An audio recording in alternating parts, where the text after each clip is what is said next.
আমি তোমায় ভালোবাসি।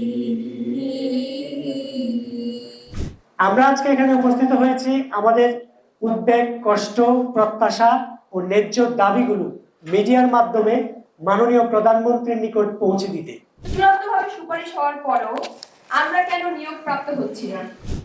উপস্থিত সম্মানিত সাংবাদিকবৃন্দ ও আমার প্রিয় সহকর্মী ভাই ও বোনেরা, সবাইকে আসসালামু আলাইকুম, আদাব ও নমস্কার। আমরা আজকে এখানে উপস্থিত হয়েছি আমাদের 14,384 জন সুপারিশপ্রাপ্ত প্রাথমিক সহকারী শিক্ষকের দ্রুত যোগদান ও পদায়নের দাবিতে মাননীয় প্রধানমন্ত্রী জনাব তারেক রহমানের সদয় হস্তক্ষেপ কামনা ও দৃষ্টি আকর্ষণের জন্য। আসলে আজকে আমাদের এই প্রেস ক্লাবে থাকার কথা ছিল না, আমাদের থাকার কথা ছিল আজকে শ্রেণীকক্ষে, কিন্তু আমরা এই চরম অনিশ্চয়তা ও হতাশার মধ্য দিয়ে যেতে যেতে আমরা এই পরিস্থিতির শিকার ও বাধ্য হয়ে আজকে এখানে উপস্থিত হয়েছি। আমরা আজকে এখানে উপস্থিত হয়েছি আমাদের উদ্বেগ, কষ্ট, প্রত্যাশা ও ন্যায্য দাবিগুলো মিডিয়ার মাধ্যমে মাননীয় প্রধানমন্ত্রীর নিকট পৌঁছে দিতে।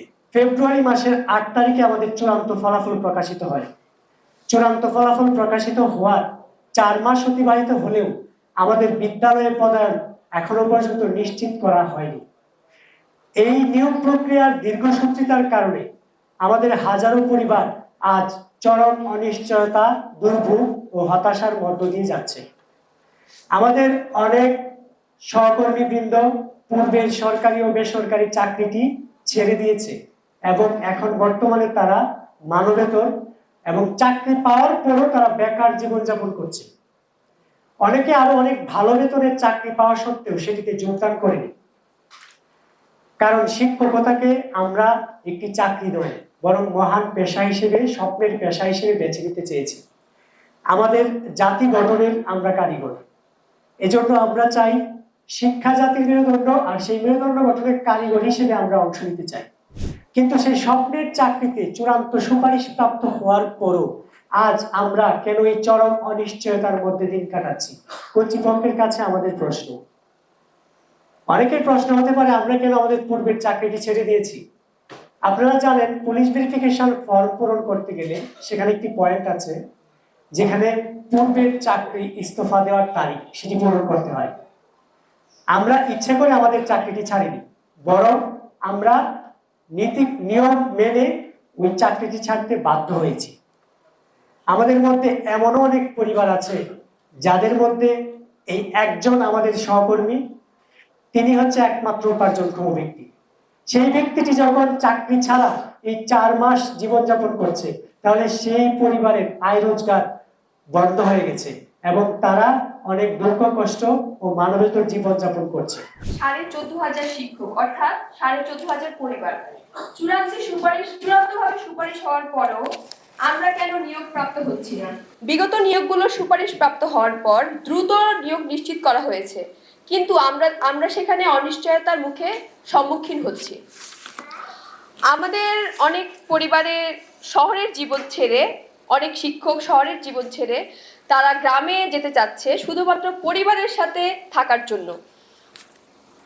আজ সেই স্বপ্ন অনিশ্চয়তার মুখে। এই দীর্ঘসূত্রিতা অনেকে মানসিকভাবে ভেঙে পড়েছে। আমরা নীলফামারী জেলার একজন শিক্ষকের কথা জানি, যিনি ইতিমধ্যে হৃদরোগে আক্রান্ত হয়েছে। তার বাবা নেই, তিনি তার পরিবারের একমাত্র উপার্জনক্ষম ব্যক্তি। সে জীবন মৃত্যুর সন্ধিক্ষণে সম্মুখীন হচ্ছে। এই যে তার যে অবস্থা, এর দায়ভার কে নিবে? আপনাদের কাছে প্রশ্ন রেখে গেলাম। ইতিমধ্যে আমাদের কয়েকজন সহকর্মী এতটাই ভেঙে পড়েছেন যে আত্মহননের মতো ভয়ঙ্কর একটি পদক্ষেপ নিতে যাচ্ছে। কর্তৃপক্ষের কাছে আমার প্রশ্ন, একটি ঝড় প্রাণ যদি ঝরে যায় তাহলে কর্তৃপক্ষ কি এই দায় কোনোভাবে এড়াতে পারবে? ইতিমধ্যে আমরা প্রতিমন্ত্রী মহোদয়ের একটি ভিডিও বার্তায় দেখতে পাচ্ছি, উনি আমাদেরকে প্রশিক্ষণের বিরোধী বলে আখ্যা দিচ্ছেন।